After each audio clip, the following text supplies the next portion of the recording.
Developing right now at 10, 3 officers rushed to the hospital, a suspect dead after a shootout near the border. What we know tonight. No restrictions. The Central Texas city working to finally limit where convicted sex offenders can live. Plus, another blow to the women's only screening of Wonder Woman, why one man is now filing a complaint. And a pint-sized local genius paving a new world for cybersecurity. The Night Beat starts now. A park, a school. Generally, these are the places convicted sex offenders cannot live near, except in Hutto. The city doesn't have those restrictions. But as the Night Beat's Tina Shively reports, city leaders plan to change that. The law will prohibit sex offenders from living near places like this public pool. We did find some moms here, though, who say they're surprised that a law like this wasn't already on the books. Neighborhood pools are populated with children when the mercury rises in Texas. Soon it will be illegal for predators to live anywhere nearby. It just seems like a very safe community. Seems like something that would be a little more an issue that someone thought about. Mother of 2, Ashley Bankston, was surprised to find out that Hutto does not regulate where sex offenders can live. So was the city's new police chief. I was really shocked, and I knew it was something that we had to get rolling just as fast as we could. It took Chief Byron Franklin 2 days to get the documents drawn up.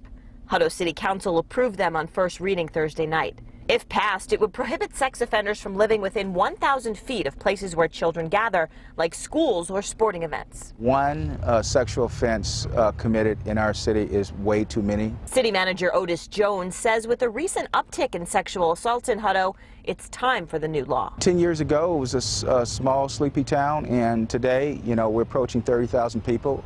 We have over 50 people moving into our community every day. It is an exciting place to be. Turns out some may pick Hutto not for what it has, but for what it lacks.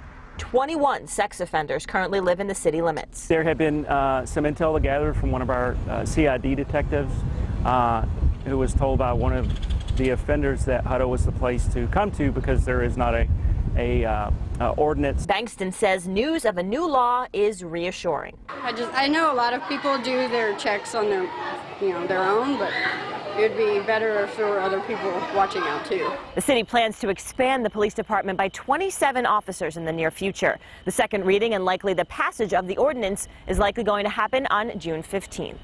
In Hutto, Tina Shively, KVUE News Nightbeat.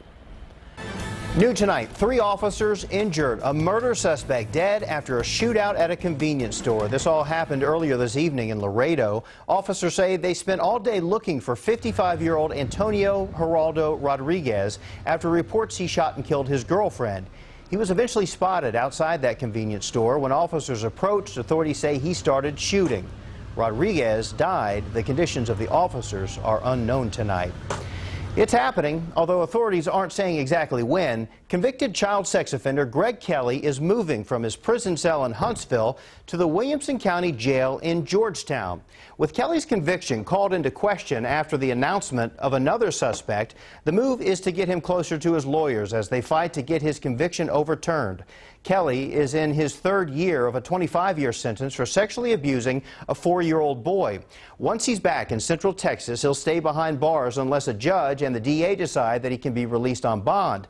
But the DA says it's too early to make that call, while the investigation into the alternate suspect, Jonathan McCarty, continues. McCarty was Kelly's friend and the son of the daycare owner, where authorities say the child was abused.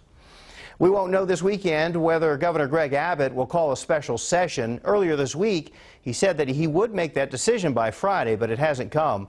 Abbott is under pressure to bring lawmakers back to deal with unresolved debates on property taxes and the bathroom bill. Well, a lot of people excited to see Wonder Woman this weekend, but a controversy involving the movie is taking the spotlight here in Austin. First, a sexist letter was sent to Mayor Steve Adler about the women-only screenings at Alamo Drafthouse. Now, a New York attorney has filed a complaint with the city.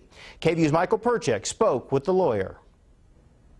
Stephen Clark has filed a second complaint with the city of Austin over those all-woman screenings. He said he doesn't have an issue with what the event represents, but about who can attend. Mankind, Diana. On Friday, Wonder Woman hit theaters nationwide. And on Tuesday night, at the Alamo Drafthouse Ritz location in Austin, 2 of those theaters will be woman-only screenings. But to Stephen Clark, an Albany, New York law school professor, that is problematic. The problem isn't the theme. The problem is the exclusion in terms of who can participate if they want.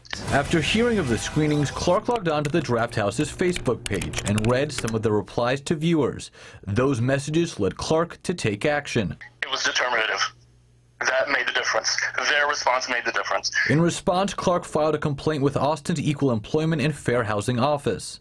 Screening a film for a particular group based on one of these protected traits, race or sex or religion or disability or sexual orientation or gender identity, what have you, is problematic and probably illegal. So what does the code say? Chapter 5-2-4 states a person is entitled to the full and equal enjoyment of goods, services, facilities, accommodations of a public accommodation, etc., without discrimination based on their sex, gender identity, and a variety of other factors. It specifically lists a movie theater as a public accommodation.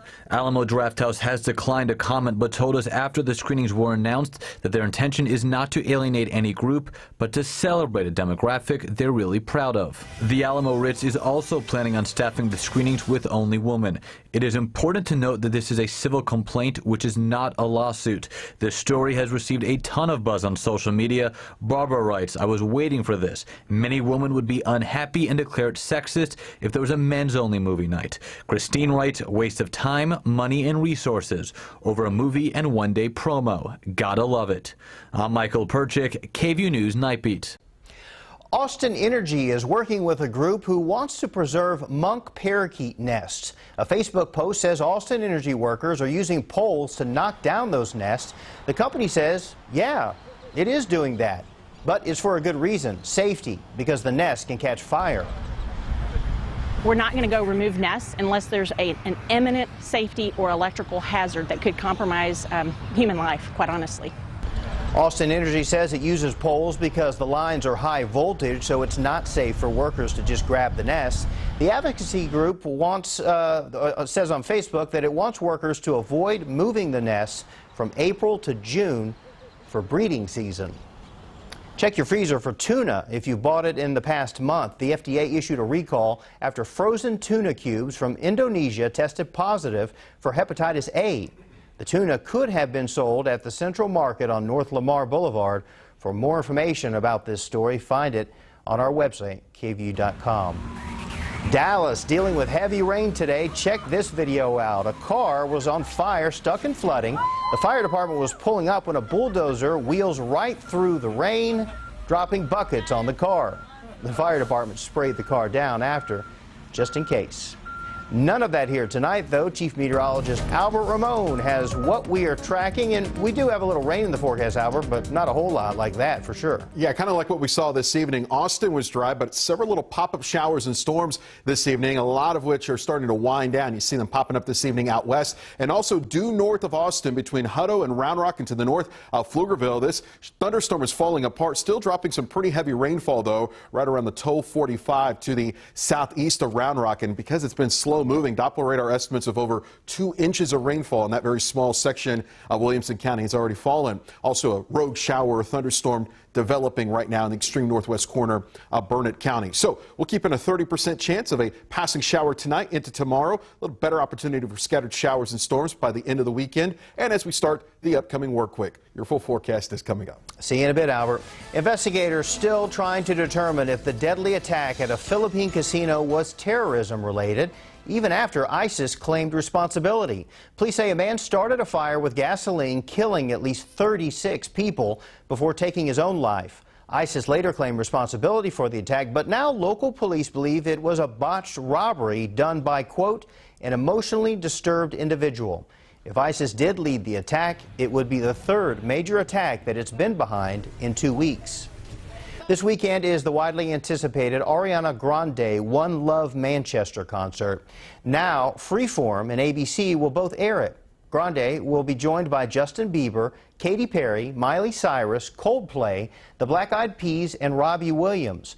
Proceeds from the charity concert will go to an emergency fund set up for the victims of last month's Manchester explosion. The concert will air live on Freeform. That's the basic cable and television channel owned by ABC.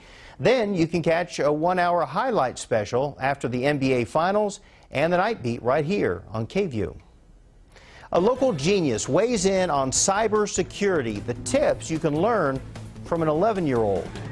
And we bet you can't beat this Texas teenager's mile time, the record he just became a part of.